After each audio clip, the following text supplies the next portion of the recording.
Hello, I'm Natalie Aho, the new program manager for the Baptist Commons here at Wake Divinity.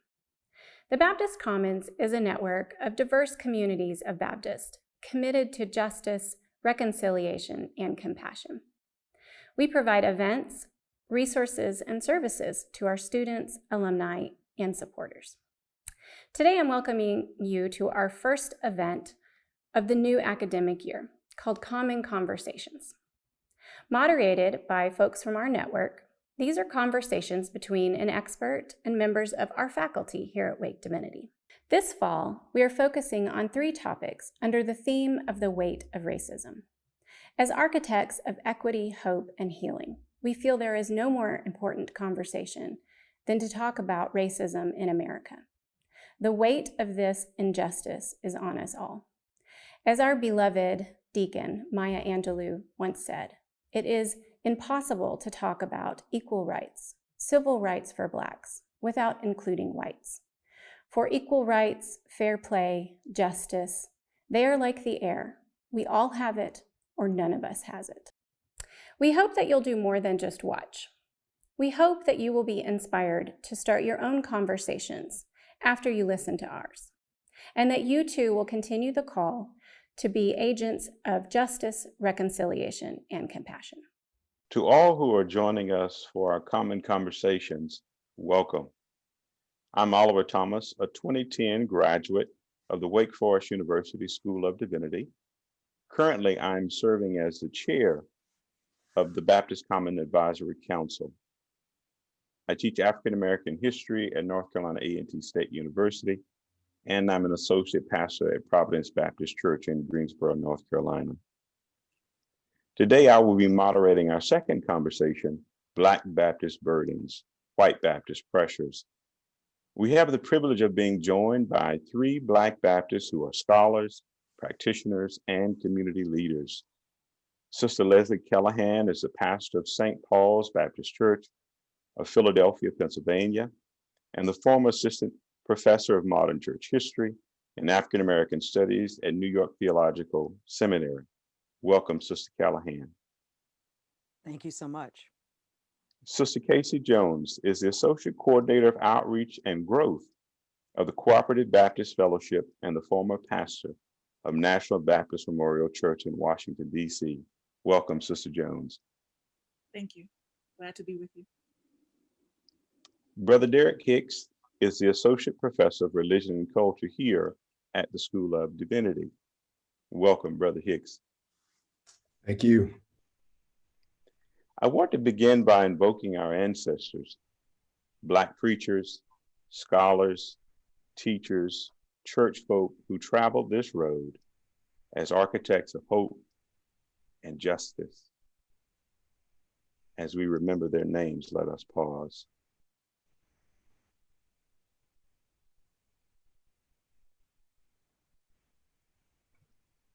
Specifically, I want to invoke the Reverend Dr. James Melvin Washington. In his text, Frustrated Fellowship, the Black Baptist Quest for Social Power, Dr. James Melvin Washington demonstrates the struggle for community, identity, and religious freedom among Black Baptists responding to a complex relationship with white Baptists and America. The Black Baptist movement, he declared, is a frustrated fellowship because it is an expression of social identity and a quest for social power.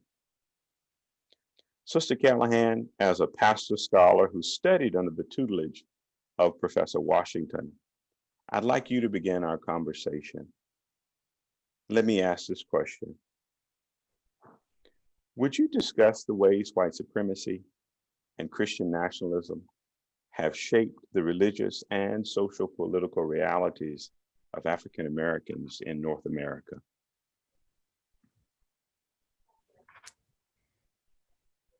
Thank you again for the opportunity to share, and thank you especially for invoking the name of one of my models for the work of scholarship in service to the church.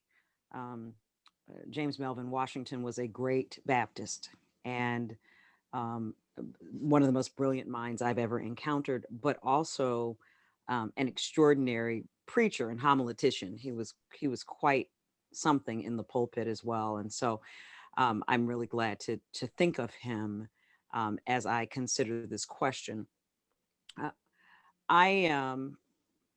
Of course, we are recording this in the midst of the aftermath of the election of 2020.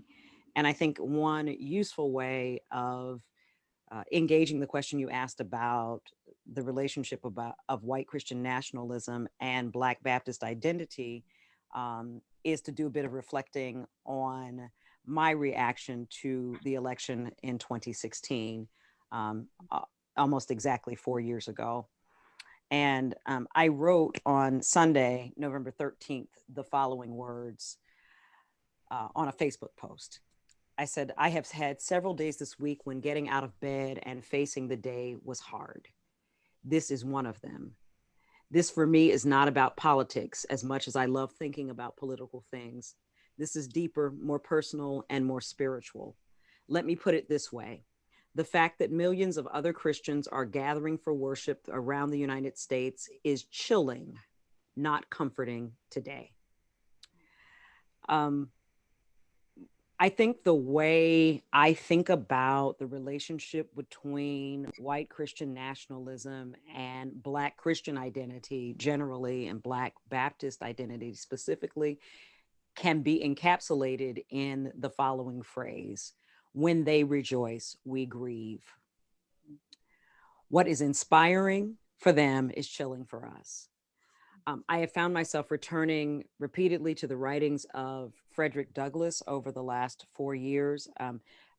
Not just the last 4 years, pretty much since I encountered the narrative of the life of Frederick Douglass, because of the striking nature of his engagement with Christianity and evangelical Christianity in particular, in terms of his life in slavery. And one of the things that Douglass talks about is the way that when Captain Auld was converted, it made him more terrible. This should make sense to us as well. Robert Jones' most recent work talks about the way that apparently being Christian makes white supremacy more terrible. And I think there's a way that this gets encapsulated, particularly in the elections of 2016 and 2020, as we see that the majority of Christians, including mainline Protestant and especially evangelical, cast their ballots for President Trump in 2016 and then came back around again in 2020 and doubled down. When they rejoice, we weep. Their gatherings, the very gathering of white Christians now for me, is chilling, whether they actually wear hoods or not. Excuse me. So, and I do take this very personally. I engage this very personally. It has caused me more than once over the last, I think many Black folks have a crisis in their, as they, leave adolescence and go into adulthood and encounter the realities of the history of racism in the United States.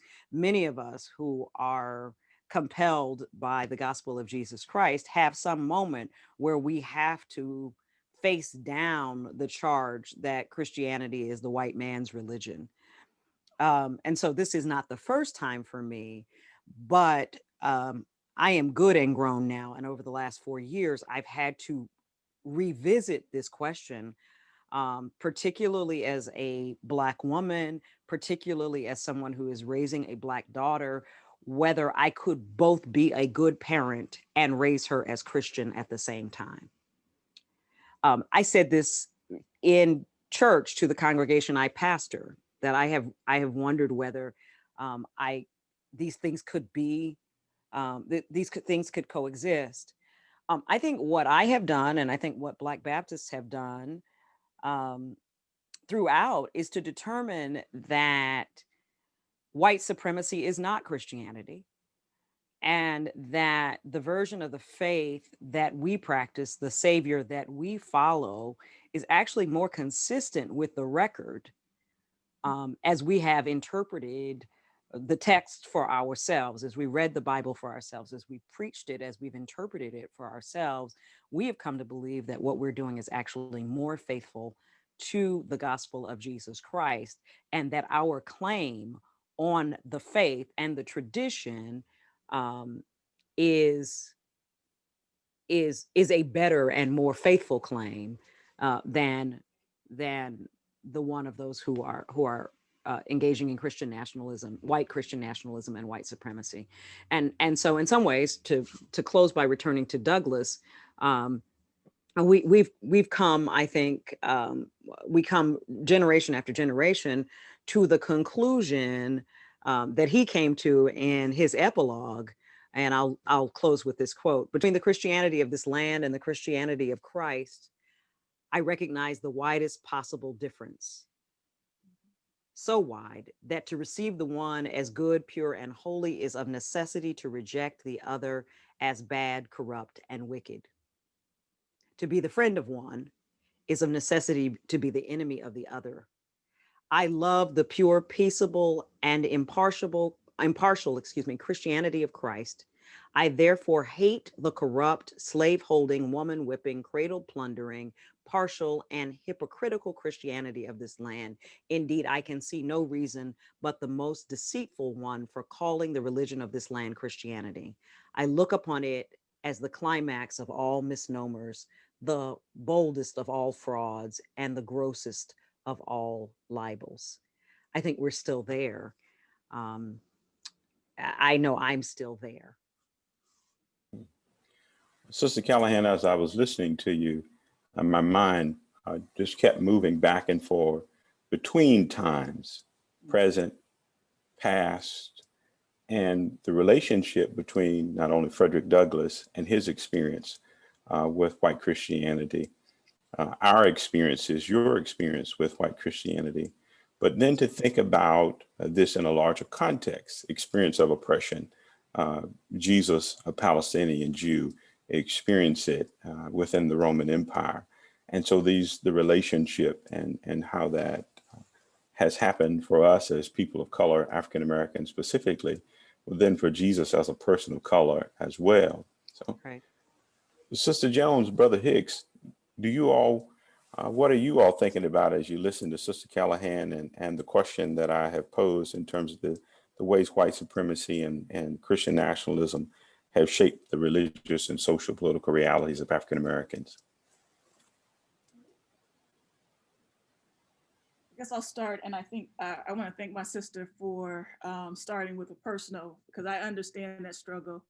And I would say to you, my clash was after George Floyd, and I had to search for scripture, and how long, God, how long was not good enough for me at that time, because I'm tired of waiting.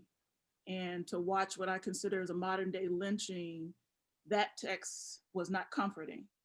And where I found my place of peace was in the story of Esther, where she is called to levy her position to power. And Mordecai says to her, if you don't do what you need to do, God is going to move. The question is, are you going to be on God's side? In that. And that's comforting, particularly for me as an African-American woman clergy called into a white context to work and had to face colleagues and congregations that don't look like me and don't have my experience. And so, and having my own faith crisis at that time. And so I think understanding the pressure point for me in my work needs to be on helping white Christians and white churches to understand that they have a role to play that's a necessity, and that God is going to move. The question is, are they going to play in their role in God's plan, right? And I too have found one of the books that I just recently read is Robert Jones's White Too Long. And I wanted to just invoke that at this time because what I appreciate about his approach and what has helped me in this moment is that he took history, social science in the form of opinion polls and his personal story and intertwined the three. And for me, I think that's a good roadmap, particularly for white leaders and white Christians, to look not just of the historical past, but look at recent past and current participation. And I also think he named something for me too, because in his book, he talks about, too often the white Christian church is either considered complacent or complicit, and that's not strong enough, that they have been active participants, leaders in setting up structural systems to limit, to oppress, Black and brown skin. And I think for me, in that, it's helped me to give, a frame for our churches, for Cooperative Baptist Fellowship, in the sense that our congregations need to begin to explore their history, their property, and their buildings. Were they built and owned because of slave labor or slave, contributions? Were there leaders in those congregations that actually were Sunday school teachers and ministers that played role in shaping society around them? And if that's the case, to explore that history, not to condemn, but to identify places of confession that are needed and use it as a way to inspire repair work, to participate in dismantling, participate in offering financial assistance in Black spaces, Black institutions, but not void of Black voices and input in the repair work. And so for me, it helps me, during this time, is that as a term, systematic racism and oppression are now becoming more normative, or at least I hope so, or that it's being raised more, and it's not just for progressive conversation anymore. I'll put it that way. That it gives us an opportunity to let the white Christian church to know, like Esther, that you have a role to play in your proximity to power to make systematic change, and that looking at your recent past ought to propel you to do so. I would only add that where Reverend Dr. Callahan ended was the perfect place, perfect launching point for all of this conversation in terms of Frederick Douglass's words. I would add, when I think about this issue, I think about the book Lift High the Cross by Anne Boleyn, which carries with it a subtitle of Where White Supremacy and the Christian Right Converge. And at one of the opening statements of her book, she says that when I first began thinking about the right as a project of research, I found myself fascinated and infuriated at the way the right uses religion to commit what I saw as sacrilege. I think there's no better way to convey it other than to see and experience the shock and awe that she articulates throughout this text about how she didn't want to see it, but she ended up over and again seeing these convergences between white supremacy and the Christian right, or evangelical Christianity. We might say evangelical Christianity even run amok. And so, I can't help but relate that back to our historical understanding of the ways in which, even on plantations, you had slave holders, planters, and enslaved people, evoking the same God, but drawing upon that God different things. The slave holder who felt that their position in this country was a position ordained by God by way of manifest destiny, was drawing power from that God to control, to take control, to conduct imperial acts. And yet that same God enslaved people were drawing upon to be empowered to respond to that tyrannical power, right? So what Frederick Douglass is articulating in the 1800s, and what Anne Boleyn is articulating in our modern time is the same thing, that there still yet continues to be an inextricable tie between white supremacist fervor and many components of evangelical Christianity as we see it right now.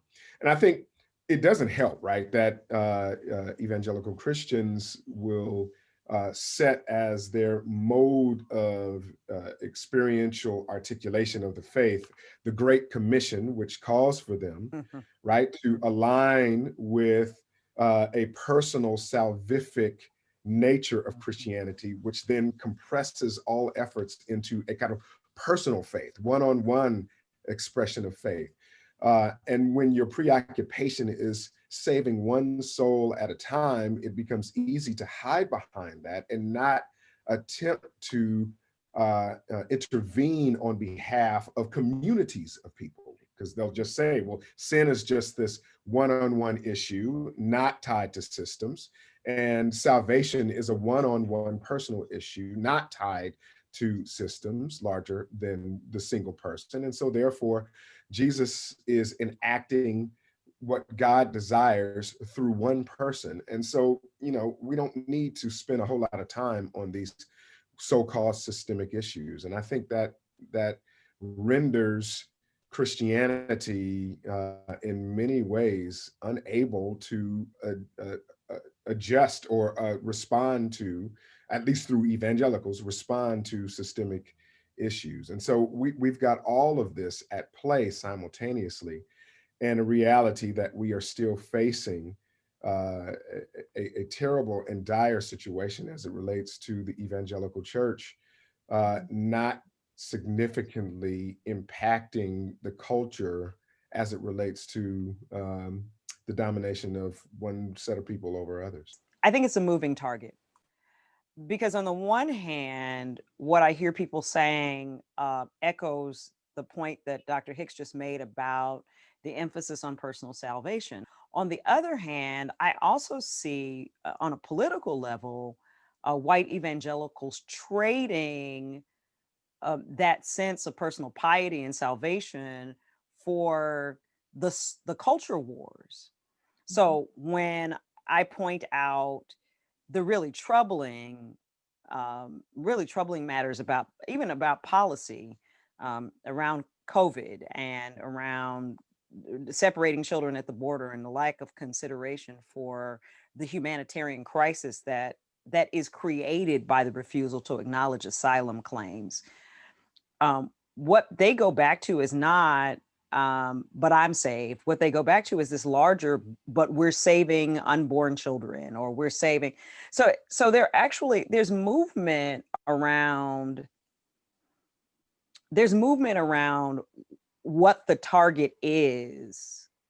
And quite frankly, at the end of the day, what it really feels like to me is a quest for power, which goes back to where we started, right, with Dr. Washington's text about the desire, the formation of associations to create social power for Black Baptists, which occurs in a context of racist,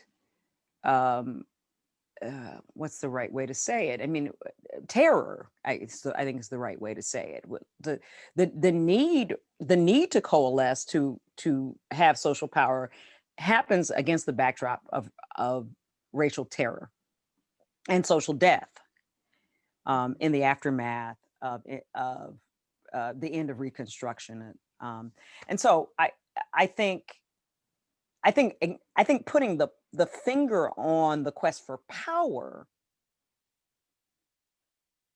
I think is really important, and happens over against what evangelicals are saying their project is. they're saying their project is the saving of souls. Although I don't even hear them saying that as much in terms of their justification for their political activity. But evangelical has the saving of souls as but it's kind of a naked grab for power. Mm-hmm. Very much so. Very much so. And I think about that too in relation to the way God talk, theology or theologies are used to oppress this relationship between power and notions of God, notions of American exceptionalism, and what that looks like and feels like for those of us who are marginalized, but to also claim and preach a gospel and a God of liberation amidst this context of racism and sexism and other isms. And so I want to pivot just a little bit here to Sister Jones and ask this question to bring it a little closer to Black Baptists and Black Baptist Church in particular. How have Black Baptists and or the Black Church as a collective resisted and been complicit in Christian nationalism?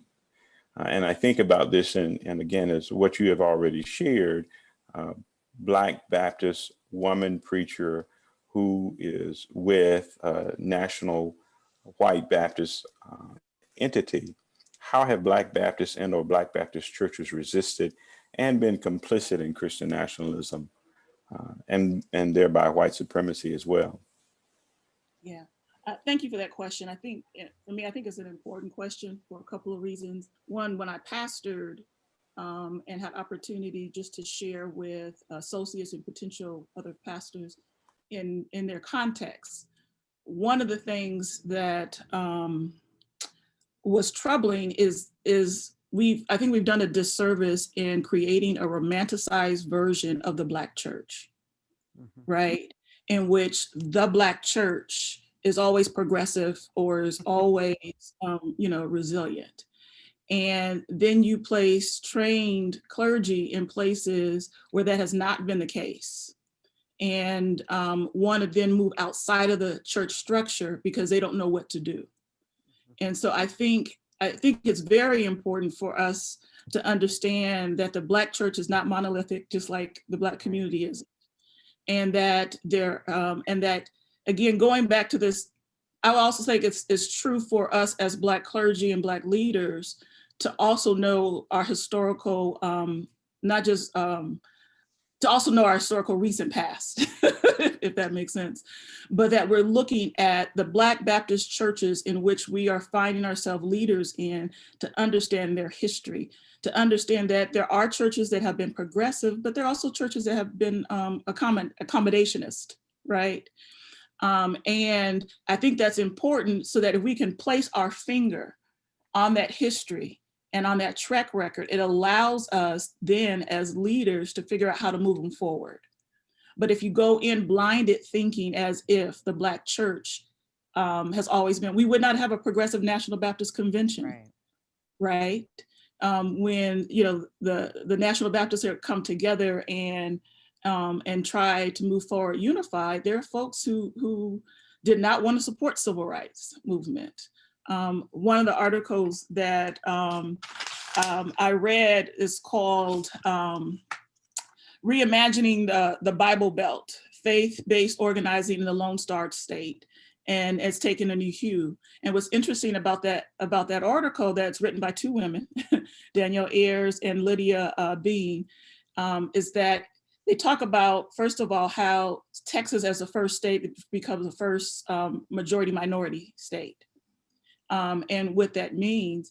And in the article, it's interesting because they talk about the Dallas history being unique in that it did not have a civil rights movement like Alabama, like Montgomery, and like Atlanta.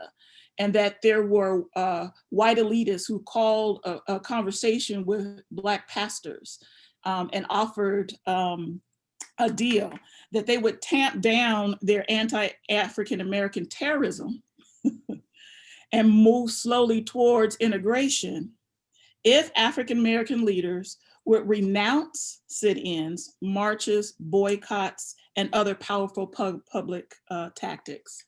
And I think that's important because if that is part of the history of a local congregation, and so as leaders moving into those spaces, again, it gives us a pulse on that congregation to help move them forward and hopefully limit frustration in that. And so part of it is, because I find that both in Black and white communities, in that the past history in terms of, even for some people, even the civil rights movement, but definitely slave history and oppression, allows a distance and a disconnect, right? And limits the obligation and inspiration to fully participate. And without seeing that there have been Black churches who have not just been, again, complacent or complicit, but just even complacent and complicit, let me say that, in the midst of some of our struggles, and understanding that and the rationale. And I'm saying this kind of cautiously too, because I also want to be careful. The other thing, caveat I will say to you, as an African-American woman now living in the South for the very first time, is a new experience for me, right? Culturally speaking, both Black and white. And one of the things that in my learning in this experience is that for some folks, just being alive is a form of resistance. Right. Right. And so I think as leaders going into congregations, the choice to choose accommodation as a strategy of survival still needs to be valued. But how do you take that and move it to more active participation in justice work, and justice claims? Thank you. Yeah. So I think I want to piggyback on what my sister just talked about. I also think we've got to account for, and in our discussions about the relationship between white Baptist congregations and Black Baptist congregations, we have to account for the degree to which indoctrination occurs through the same literature, same teaching, so part of the dynamic, again, this is, I think, me co-signing my sister, her comments. Part of the dynamic is that how we are persuaded theologically has an impact on how we engage socially. Mm-hmm. And some folks are trying to still thread this needle of accepting the vision and version of the faith that they get from their favorite, Bible teacher or television minister or writer of books. I could name names, and maybe I will. Maybe let's name the name John MacArthur, for example, who explicitly has said that liberation theology is inconsistent with the faith. Has explicitly said not only that liberation theology, but certain sorts of charismatic experiences, which I would say on the whole are much more prevalent and present in Black Baptist congregations than in white Baptist congregations.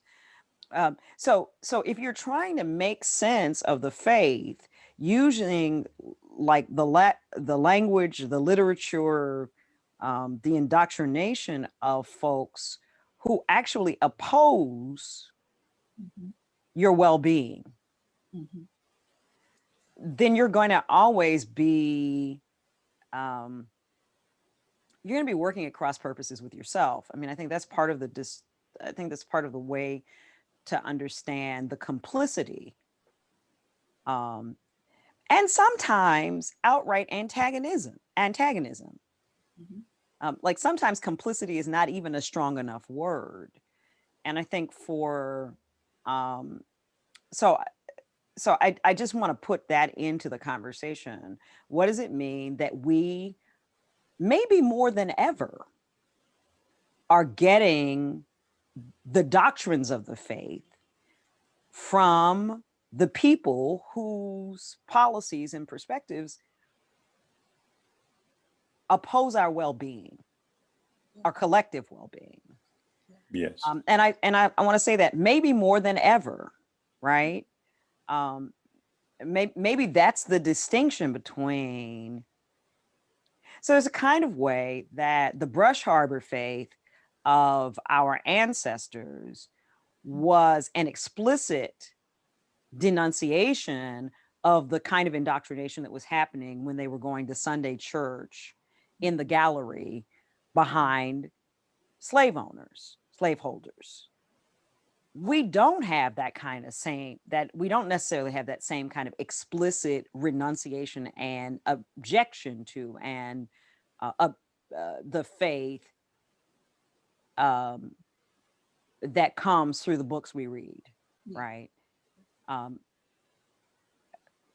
We tend to be imbibing it or ingesting it whole, and not necessarily being as critical of it as we need to be. And so we find ourselves, I'll say this, we find ourselves opposing.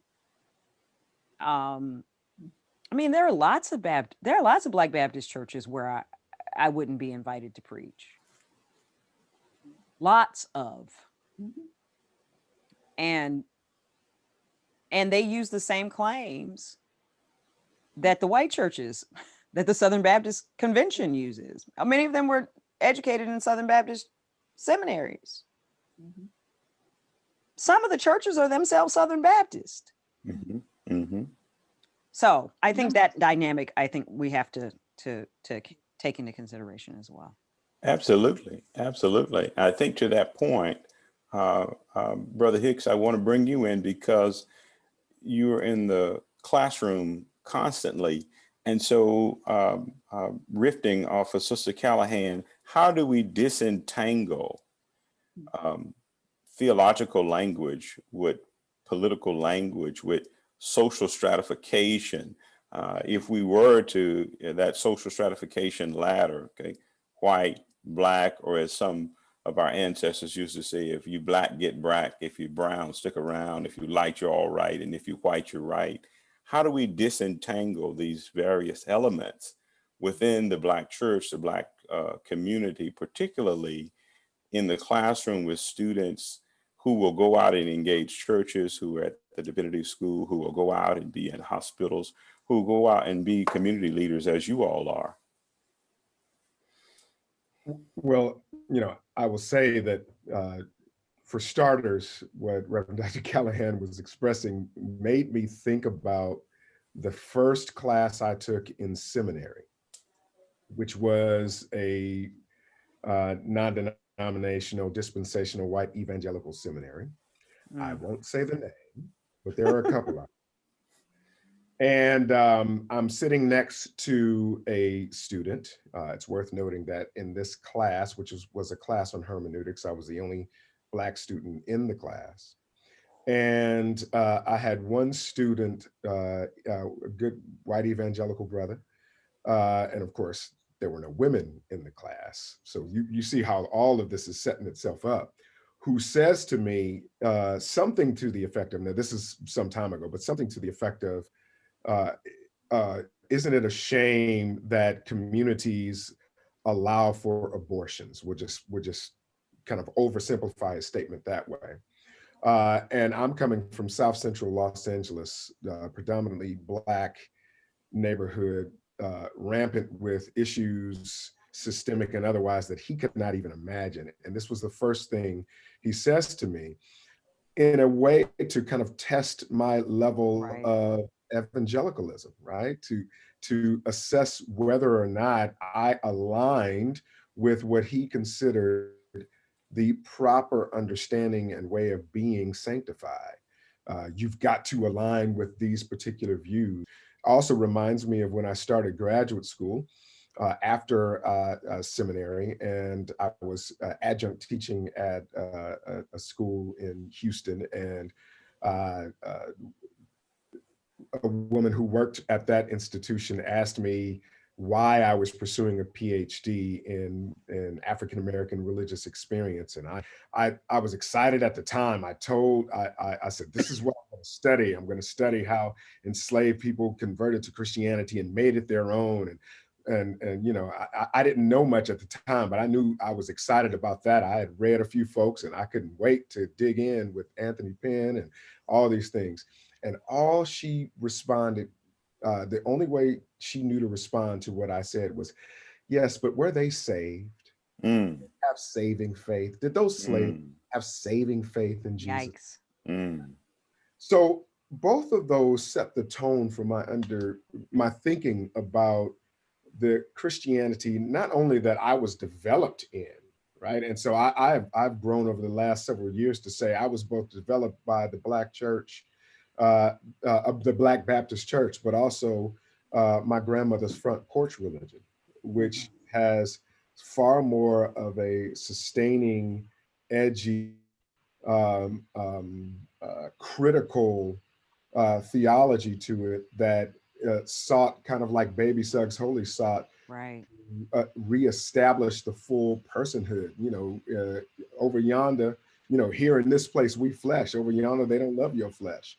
They would rather tie, bind, chop off your hands and leave them empty. But here, you need to love your flesh and love it hard, right? So there is a sense in which that is the faith I come up in. But I'm also reminded of how Kelly Brown Douglas and others have tutored us about the nature of the Christianity that many Black people have adopted, that it is Platonic and Constantinian simultaneously. And its Platonic nature saw as its primary effort to raise the intellect of the faith so as to leave out those, we'll read them as sub-Saharan Africans, who don't offer much in terms of the intellect, right? And Constantinian to be empowered to essentially wield power over the lesser beings of the earth, right? So this is the faith that we inherit, but I think, as Gaillard Wilmore tells us, Black folk have always been more or less Christian. And so the nature of that experience means that we have been able to adopt for ourselves the nature of our own Christian practices. Now, to get to your question in terms of how this leads us to public action, the name, the Progressive National Baptist Convention has already been mentioned, which forms in 1961 with a split with the National Baptist Convention USA Incorporated. And we know the history of the National Baptist Convention, which forms in 1895 after a coming together of the Foreign Mission Baptist Convention and the American National Baptist Conventions.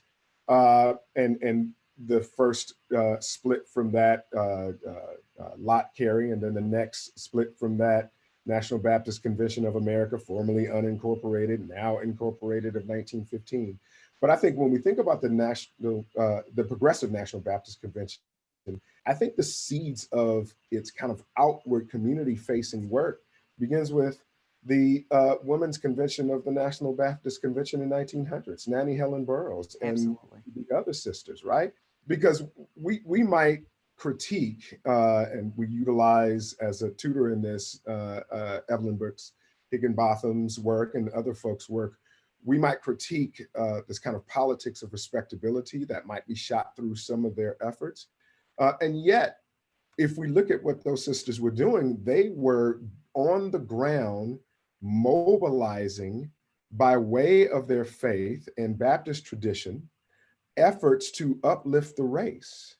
You know, so when Nannie Helen Burroughs is articulating the 3 B's, the Bible, the bath, and the broom, we can read that solely as this kind of domesticity, but in fact, what she's articulating is a move to take control of the narrative about Black bodies, both in the home and externally, and articulate and project a narrative about the nature of Black life that allows it to be seen for what it actually is, right? So it's tactical in that way. And I think at our best, what Black Baptists have done and are able to do now is to articulate for ourselves the nature of who we are and do that as we are serving our communities.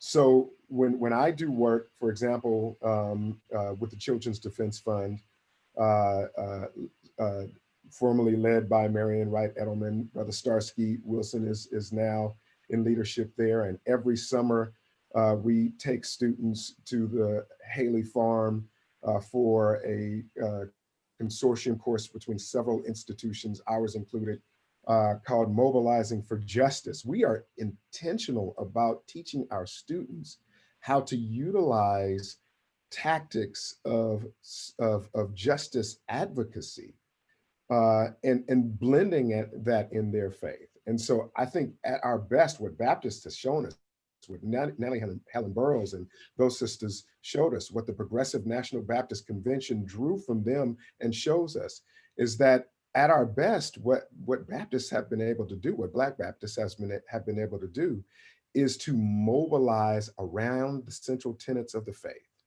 that we strongly believe and align with, that date all the way back to the words evoked by Reverend Dr. Callahan from Frederick Douglass, but also the words of Maria Stewart, Absolutely. and how those words connect with David Walker and his appeal, right? Yes. So what we're articulating is a sense in which we have never been ones to stand by and not be critical of the faith as offered to us. And that critical edge of us, be it a politics of suspicion, I'm sorry, hermeneutics of suspicion, or any other type of hermeneutic, or the hermeneutic that I articulate of reclamation. What we are trying to do in those instances is call to mind the nature of things and create for ourselves and for our communities new possibilities where full humanity can be expressed and experienced. Thank you so much for invoking those names. And I want to just underline thinking about Marian Wright Edelman as a Black Baptist, because that's who she is, right? And the way that under other circumstances, Mrs. Edelman probably would have been a pastor. Were there not certain kinds of constraints on what women can do in the tradition that she grew up in, but also the way that the Children's Defense Fund has a very pastoral. It's the notion of giving children a safe start, and also a moral start, right? The moral start really comes from a particular kind of reading of the faith, of making room for faith. Excuse me.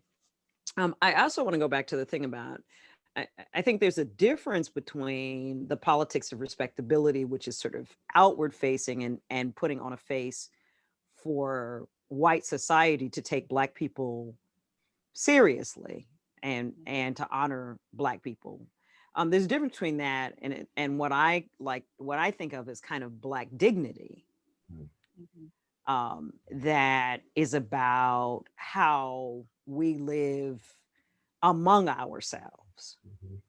I think and there are many folks who have talked about this in various ways, but we're not always. I'm thinking now of Imani Perry's really wonderful book on the Black National Anthem, where she talks about Black formalism, the way we interact in Black communities, a kind of attention to good diction, that if you run into older Black folks, you can still see a very kind of precision that's not principally about the sort of public facing life, but it's about a sense of our own dignity, about who we are and how we operate in the world. And it's the sort of things that many of us learned in church. Okay, so now when you stand up to give your Easter speech, stand up straight, speak out well. There's a kind of precision and purposefulness, again, that is not about white people and performance for white people, but that is a performance of our own dignity. And I'm not saying that that's beyond critique, but I do think that there's a distinction between that and the politics of respectability. And there's a piece of that that's very much present in Nannie Helen Burroughs, Mhm. who that is exemplified, to my mind, not in the way that she stood up for Black women in the Women's Convention within the National Baptist Convention. The way she fought for the women's work and its dignity and autonomy within the National Baptist Convention. Like, that's not about white people. Right. Mhm, Right. mhm. Right. That's not about putting a face. That's not about turning to face white people. And in fact, in some ways, one might argue, I haven't thought all the way through, but one might argue that that's actually the opposite impulse, right? That the decision to fight brothers is a decision to depart from some of what white women were doing and some of the things that the politics of respectability was signaling about the relationship of Black women to white women in the world. Like, that's not the way you engage if all you're trying to do is to be the equivalent of, to have the sort of the equivalent of white womanhood and domesticity and separate spheres. Right. So I think, and I think there are a number of folks who are really who are doing this work of teasing out some distinctions. But Nannie Helen Burroughs, I think, is a really wonderful person to look at, because she's defiant. Yeah. Yeah. Mhm. Absolutely. I love the stream of Black dignity through that work, which is what I was trying to convey in terms of what Nannie Helen Burroughs and those sisters were ultimately doing in and through Marian Wright Edelman. Every time I've been in her presence, she at some point says, I want freedom schools to to overtake or to replace Sunday school. Freedom school should be Sunday school. And when we think about what freedom schools do, right? I was a part of bringing the team bringing the first freedom school here to Wake Forest University, and it was really about, and what we were trying to convey not only to the university but to the community, as to why more freedom schools should be in this community, because it's really about the establishment of Black dignity, right? Mhm. From the inside out, right? Which, Absolutely. as you said, has nothing to do with white folk, but has everything to do with articulating the worth and value of the bodies who inhabit these spaces, sometimes treacherous spaces. And when I look at the way in which the impact of just Freedom School manifests itself in children who've come through the Freedom School here, notably my own children, Yeah. it's all about the ways in which they feel that they are somebody. And to echo the sentiments of the motto of my HBCU, Grambling State University, where everybody is somebody, right? That was Right. more than just a clarion call, which we thought was just a cute, well, more than just a cute catchphrase, which is what we thought it was when we first got to Grambling. It was, in fact, a clarion call for us to articulate our humanity in the fullest sense. And that is inextricably tied to Black dignity. So yeah, thank you for bringing that out. If I could just jump in, I just want to tell my little Marion story.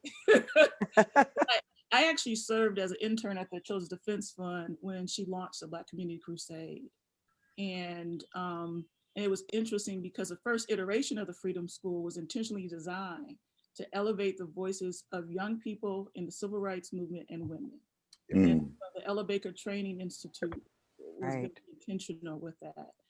But and the religious part of the Black Community Crusade, she had hired 2 women. I just want to say that. But I think in this conversation, and particularly around the freedom schools and how it was developed, again, I think gives us, Brother Thomas, you had asked about how to separate, right? I think that what we're talking about here gives us those tools as young clergy. I'm always thinking about how this plays itself out in the local church. Yes, absolutely. And and particularly knowing that this is not just a Black audience, right? That this is going to, and I know that there are a number of progressive white congregations who are interested in entering into relationship and to be co-laborers in justice work. And so what I would suggest with this information, to understand that there are going to be times as Black clergy and Black churches that we need to do things on our own, by ourselves, for our own health and well-being, for dignity and respect for ourselves, so that we can be fully powerful in relationship with the other, if that makes sense. And so I'm saying that because we have Very much so. congregations where they're looking, well, what can we do in terms of white congregations? And again, it's that self-work too, so that they also can have a better leveled understanding of the historical impact, right? That white Christianity has had, white leadership has had, Christian leadership has had, not only in the church, but in community, so that there's a level of openness and humility as they enter into partnerships with Black churches, so they understand our need to be separate at times, so that we're fully present and powerful when we're together. If that makes sense. Yes. So what in terms of listening to all of you all, I want to bring just to the forefront some of these Baptist values, articles of faith, but very specifically what we're thinking about, talking about for students, for pastors, for teachers, for those who are called to do this work, right? Faith and conscience, that freedom and community all go hand in hand, but they go hand in hand in relationship to reflection, to awareness, right? What is our awareness around the history, not only of Black Baptists, but Black Baptists in North Carolina, different from Black Baptists, say, in Texas?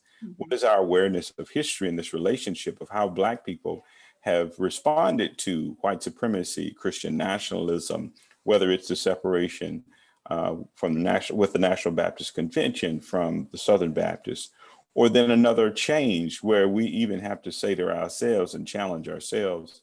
And so we have the development of progressive National Baptists, or with even in the theological conversation, this movement, even within liberation theology, womanist theology, and third and fourth wave womanist theology, and queer theology, Black queer theology, that calls us to question, to ask, to critically engage, to reflect, and then respond in all the ways in which we want to respond in community. Again, whether that be in the church or in the classroom or as public intellectuals. We'd like to take a few questions from our audience. Our first question comes from Reverend Stephen Floyd, a current student at Wake Forest Divinity School in the class of 2021, and pastor of Buncombe Baptist Church in Lexington, North Carolina. I thank you all for entertaining this question, and it's just an honor to be on a panel with such intellectual and spiritual giants. So my question today is, how can we hold intellectual conversation with our counterparts that fail to see or understand the history of racism in our country, and how does it affect our churches? Could someone elaborate on that, please? Thanks.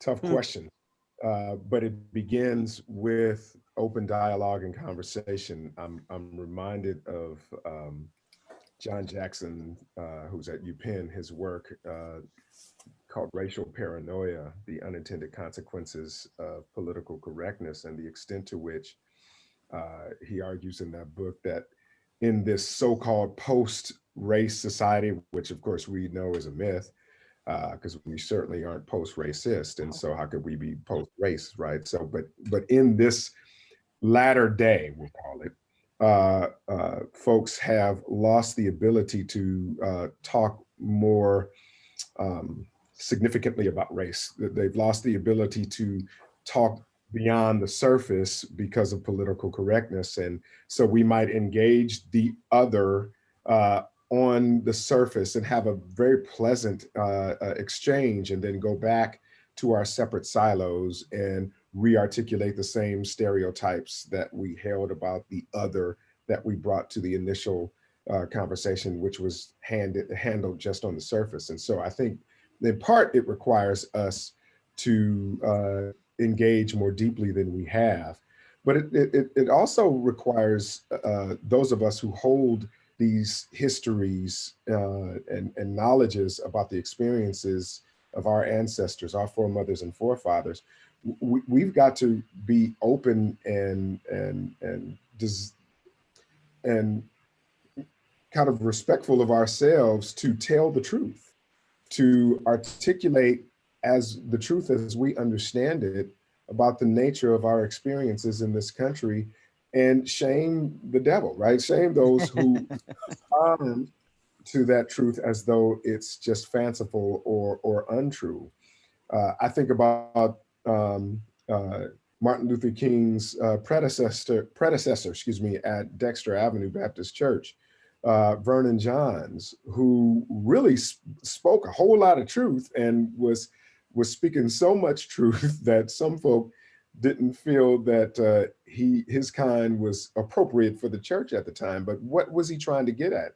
He was a social entrepreneur in as much as he was a pastor who was trying to create opportunities of empowerment for Black people through land ownership and taking control of foodstuffs. And this is the type of individuals that we need to be, ones who will stand on truth, see that issues are at play that prevail against Black bodies, and be able to convey that truth to folks that may not agree with us. Hi, I'm Dr. LaTanya McIver Penny, the pastor of New Mount Zion Baptist Church in Roxborough, North Carolina, and I'm also the executive director of Family Abuse Services of Alamance County. A graduate of Wake Forest in 2013, and so excited to be a part of this. And I do have a question, and Dr. Hicks, I'm sorry, this one isn't for you. This is for the ladies. Ladies, as a strong Black female, how do you balance the tension of being a strong voice for justice and change with the stereotype of the angry Black woman complaining about change? Furthermore, what nuggets of wisdom can you share with me and other Black women in ministry doing the work of justice in a male-dominated space? Wow, these are so, I want to, first of all, just affirm the truth of the challenge that is presented in the question. I think it's critical for us not to blow that off. I think that's real. And I started this conversation by talking about the way that these election seasons have demonstrated fissures and maybe canyons in the relationship among Black and white Baptists. I think if there's anything that we've learned in 2020 is that at least that there was an attempt to exploit the fissures and the cracks within the Black community between Black women and Black men. I don't know that it was entirely successful, but I do think there's something to be said about the sort of difference between how Black women and Black men voted, the maybe subtle differences, but the real ones. And so I just want to say that these questions are real. Mm-hmm. Even as I say, my answer to it is I don't give it much thought. That is to say that I have not found it to be very useful to try to be somebody other than who I am. And that for me, if I don't want to be perpetually enraged, part of what I have to do is to be consistently honest about what I'm feeling. So I made up my mind, committed myself many years ago that every day I woke up, I was going to strike a blow for justice, and that I was going to do everything possible to undermine every kind of injustice that I saw in the world, including patriarchy. And that commitment and the living out of it actually brings me great joy. And so I believe my dear friend wrote a book called Eloquent Rage. Her name is Dr. Brittany Cooper. And Dr. Cooper is a good Black Baptist as well.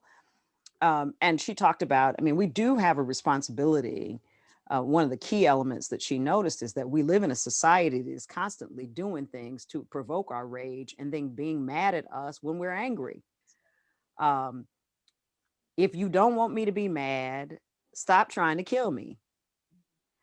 So, but I think the balance is, for me, as I was just saying, is the joy that comes with knowing that I am living authentically as myself and pushing against every attempt to destroy me and to destroy anybody.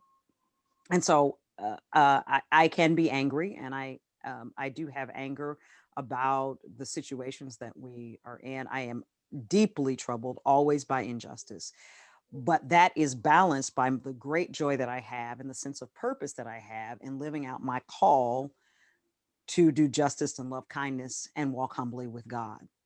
And so I think those two things. So I'm kicking behind and taking names, and I'm having a great time doing it. And so I think those things are balanced themselves. They balance each other out. I think what I would add to that, what I've learned to do is choose my battles. Absolutely. Because not every fight is worth fighting. And sometimes those initial offenses are intentional, like Sister Callahan said, in terms of they're distractions. There have been times where I have been the only Black and female voice in situations, and I've had colleagues pull me aside to ask me if I was angry, and I would say I have to make a decision not to be the stereotype in certain places. In order for me to do that, sometimes I have to ignore what I just heard.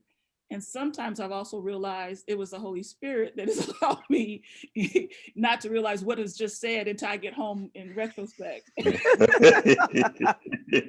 Amen. Truly this is a spiritual battle. It is a spiritual battle. And from pastoring or participating in those places, it's like, God, you held a sister today, because if I had recognized what had right. said, it would have been a different kind of scenario. So if we could just, be honest about that. I also think, practically speaking, as we talked about the dignity conversation, for us as women, we've got to have sister friends. Yeah, amen. Space that will pray for you, that will gird you up, that will challenge you sometimes.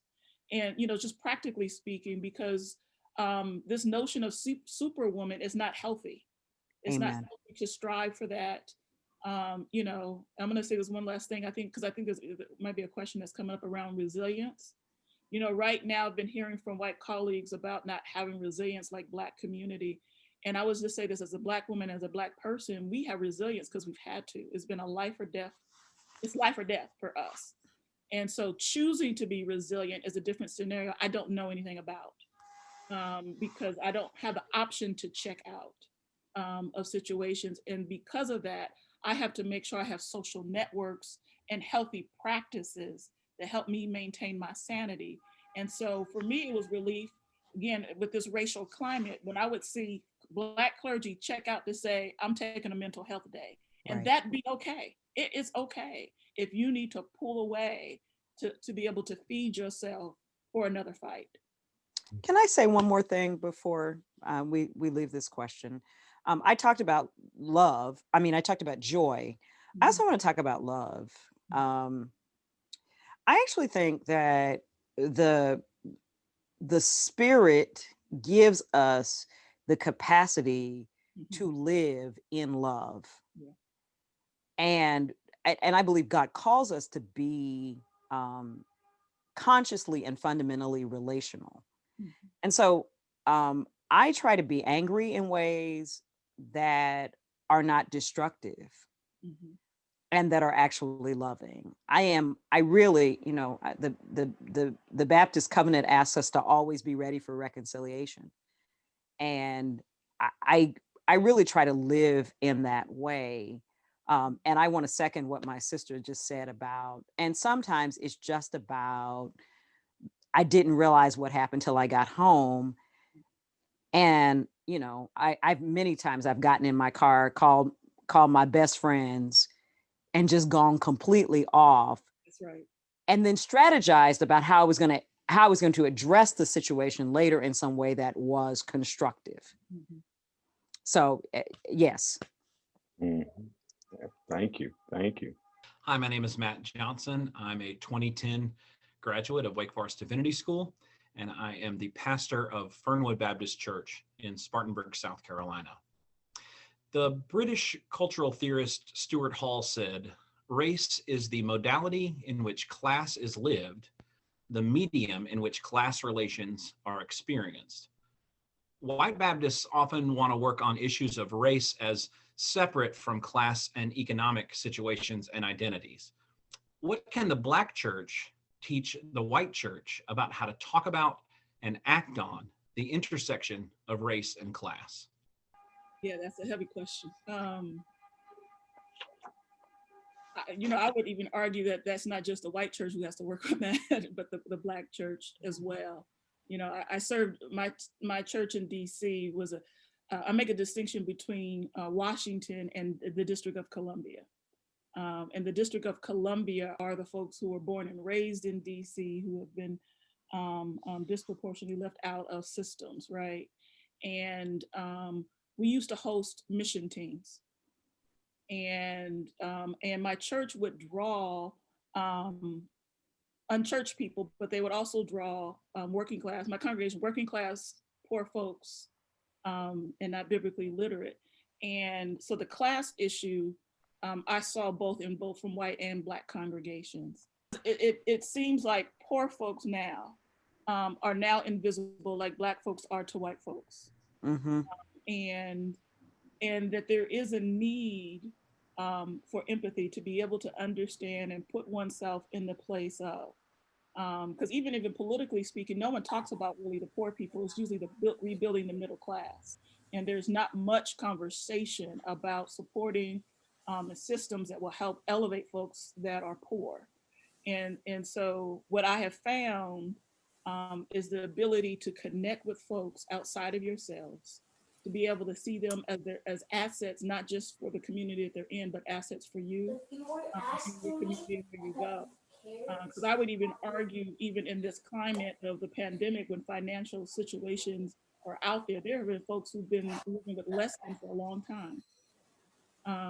And it's also interesting in my congregation, what I remember about that experience is that even when Obama was in office, and when 2016 happened, for my folks, they didn't really see a distinction between the two, because they were, when you live in short-term,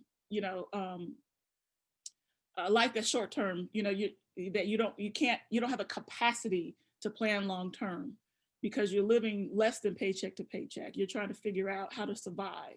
That's the best way when you're in survival mode, it's hard to think. And so we've got to find ways to connect by being in the presence. Like one of the things we talk about in CBF Life for white congregations, if you really want to do justice work, you need to move outside your comfort zone and meet in Black space. And I would say the same thing in terms of class, is that you've got to meet in spaces that you may find unsafe or uncomfortable. And my congregation, when I have folks who had ankle bracelets because they were facing charges, and sitting next to somebody, that works for the DC government, that can be a special kind of place, but it takes special kind of people to sit in that discomfort. Can I make a quick tag on that? Sure. Because I'm thinking about what Reverend Jones said and how the Southern Christian Leadership Conference began to pivot toward the Poor People's Campaign in '68, and how they were in a debate between whether they should build an entire coalition and campaign around ending the Vietnam War, or go full throttle on the Poor People's Campaign. And the Poor People's Campaign ultimately won, even though Martin Luther King's name had been soiled by his speaking out against the Vietnam War in latter '67 into '68. And one of the things that they decided to do, to Sister Jones' point, is to go to Mississippi and other poor places, create coalitions that were rural Black, urban Black, rural white, and Latinx, but notably to have hearing sessions where they went to those communities to listen to what folks are saying, which is what I'm trying to do now with the new center that I'm starting on campus in our community facing work, to actually go to the community and host hearing sessions where the primary voices that we hear are the folks within the communities who are dealing with the things that we are studying on this campus, right? So I think to that point, it's important for us to connect with these communities, these other communities, these white communities of believers, to get them to understand that you can't write into communities. So, for example, I use this example in the book that I'm writing now, where you've got well-meaning white social justice workers around food insecurity going into Black communities and saying you need to eat more kale. And when I draw from my sister Psyche Williams Forson, who makes this argument about don't yuck my yum, right? There is a sense in which it sounds as though you're coming in from on high, showing the local folks how they need to act. And then my grandmother reminds me, from Louisiana, reminds me, brother, you've been eating kale all your life because we raised it. I grew it in the backyard from before you were born. And so we need to listen to communities, because we might find out that there are traditions. We will, in fact, find out in Black communities that there are traditions of folks who have been self-reliant because, to Sister Jones' point, we've had to be, and that those traditions are still vibrant within the community. And so I think a lot of white churches can stand to learn a lot from these communities. And what I also hear is from the three of you, thinking, Sister Callahan, to what you said about acting in love, even while angry, or processing that anger in a loving, acting way, is that whether we are within the Black church, working with white church, in the community, Poor People's Campaign, even is in its current state with Reverend Liz Theo Harris and Reverend Barber, this is also deconstructing a missional and missionizing model that says that the people who come in have all of the answers, are the right ones. In a different way that we would qualify that is, right, the colonizers. The colonizers have come in, colonized, and that same approach was used to missionize people. And how do we deconstruct, disrupt that process that continues to today? Greetings, Wake Forest Divinity School family and panel. Thank you for the opportunity to ask this question into this space and listen in on this conversation. My name is Kevin Gardner-Sinclair. I'm the senior pastor of Broadway Baptist Church in Louisville, Kentucky, and a proud 2008 Wake Forest Divinity School graduate. My question is this: American individualism seems to complicate conversations around systemic racism with white folks who immediately see ourselves as being personally attacked as individuals, rather than able to take a systems understanding and envision ourselves as a part of a whole.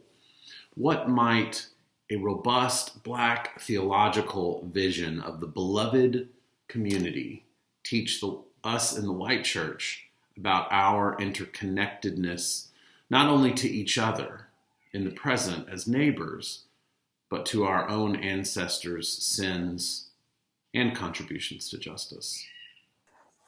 So in some ways, thank you for the question. In some ways, it goes back to our earlier conversation about this moving target.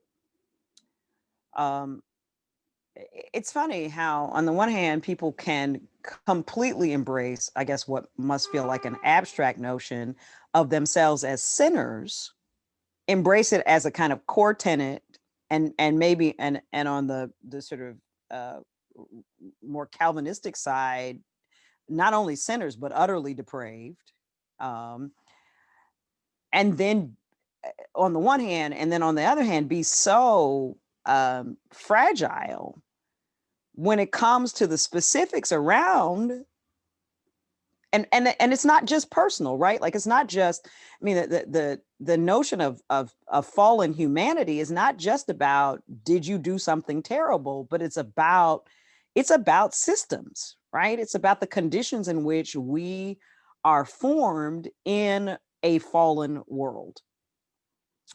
So, you know, I guess in some ways, I wish I could be more sympathetic to the kind of deep hurt that seems to follow these conversations.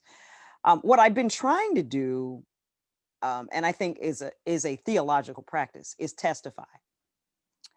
I think there's a way that I think I try to ground myself in a kind of historical narrative, but then I also really just want to talk about, here's what this looks like. So I testified to someone who on my feed, who was from West Virginia, where I grew up, who was actively praying for a Trump victory.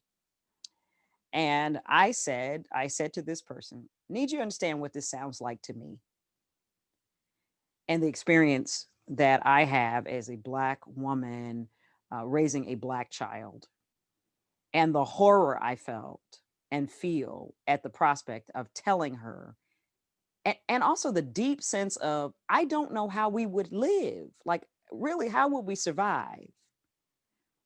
I think these kinds of, and this is a place where I think liberation theologies are helpful, because they ask us to talk about and take seriously the places from which we do our theologizing, our experience, the way we see the world, the experience that we have of the world. And I think that's a place to start. I also think that we have to be more mature.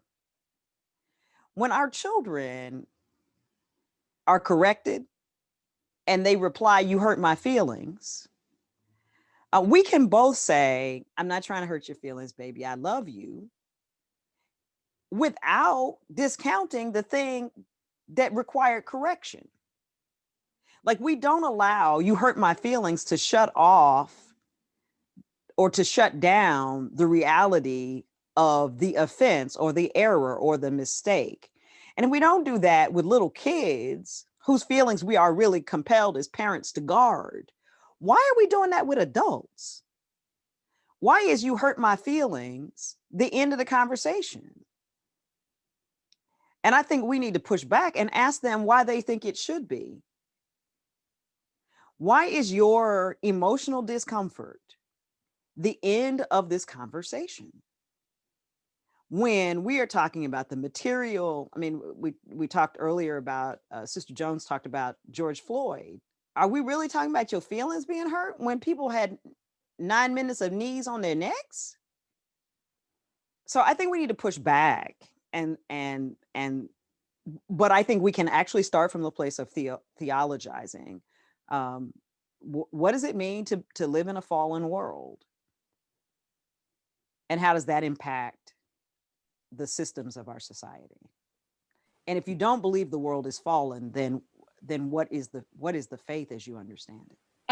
One of the things too, I have found too, working again in white space the way I am, is sometimes for folks when they are offended, number one, just acknowledging offense is high right now, and so understanding that you may feel this way.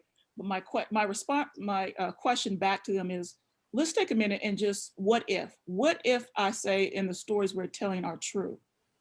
And so that they could try to begin to engage, because you're right, Sister Callahan, is that when the emotion impact stops the conversation, but if they can be challenged, just to imagine if let's just say, and allow them to tease it out as if it may be true, to begin to make some headway, because that is a tactic, whether or not they understand it as so or not, that stalls conversation and progress. Well, thank you for this incredible panel. My name is Ryan Eller. I'm a 2007 graduate of the Divinity School there at Wake Forest University, and I'm now the co-founder and executive director of New Moral majority.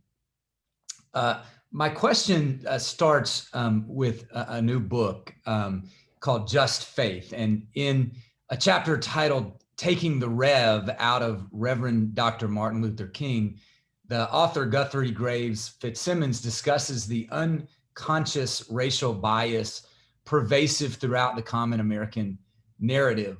And as a political force, of course, we know that the Southern Baptist tradition, which grew out of a theological embrace of slavery, grew into particular prominence in the 1980s and remains central to the electoral strategy of politicians like Donald Trump and now those running for US Senate in Georgia. Already, Ralph Reed has pledged to spend millions in the Georgia runoff to oppose Reverend Dr. Raphael Warnock. And his network spent millions opposing Kamala Harris, a member of a Black Baptist church. So my question is, what does it say about our larger cultural narrative that Reverend Warnock is running in Georgia and not all people are viewing him as a religious leader?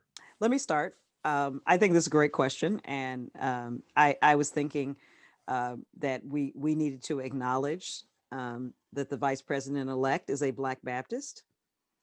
And in a National Baptist church, interestingly. And of course, Raphael Warnock is a Black Baptist pastor and also a longtime friend of mine. We were in seminary at the same time, at the same place. So I think it gets right down, and this is a really quick answer for me. I think it gets it to me. It's like it's the same as the narrative about legal and illegal votes. There are some people who are legit, and there are some people who are illegitimate on their face, quite literally, as this discourse goes. And so the reality is, if somebody told me yesterday that I couldn't possibly be following Jesus and hold the political views that I have, they erased my entire identity as a faithful person, as well as a faithful leader, because they didn't like what I thought on the one hand, and they felt empowered to decide who's legitimate and who's not on the other hand. And I think that's the bottom line is the way white supremacy works is that white supremacists decide, they feel completely empowered to decide who is legitimate and who's not, who's legal and who's not, whose votes are legal and who's not, whose religion is legal and who's not. And so they can just negate, the religious identity of President Obama first, and frankly, Martin King, when he's out of their favor. When he was alive, they were negating his religious identity, and now Raphael Warnock and Kamala Harris. So it's a power play, is a short answer.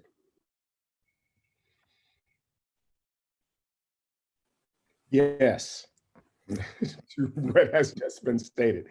And it makes me think of the ways in which white Christians, white evangelicals very shrewdly use counter memory to articulate actual happenings as though they were, but they aren't. And how effective counter memory, once it bubbles to the surface among them, creates this alternate universe of truth that they all align with. And so that's why I said yes to exactly what has been said, because as long, and again, it reminds me of that first day in seminary, as long as I align with the chosen narrative, then I'm okay. But, you know, I want to push the conversation or respond to the question in another way, as to say that Black churches, Black Baptists have always been able to expand that narrative to fold in actual truth. You know, folks like Fannie Lou Hamer and the work that she did not just as it relates to voting rights in Mississippi, but later food rights. You know, when she says food is used as a political weapon, but if you have a pig in your backyard and if you have some vegetables in your garden, you can feed yourself and your family and nobody can push you around. That's quote, end quote.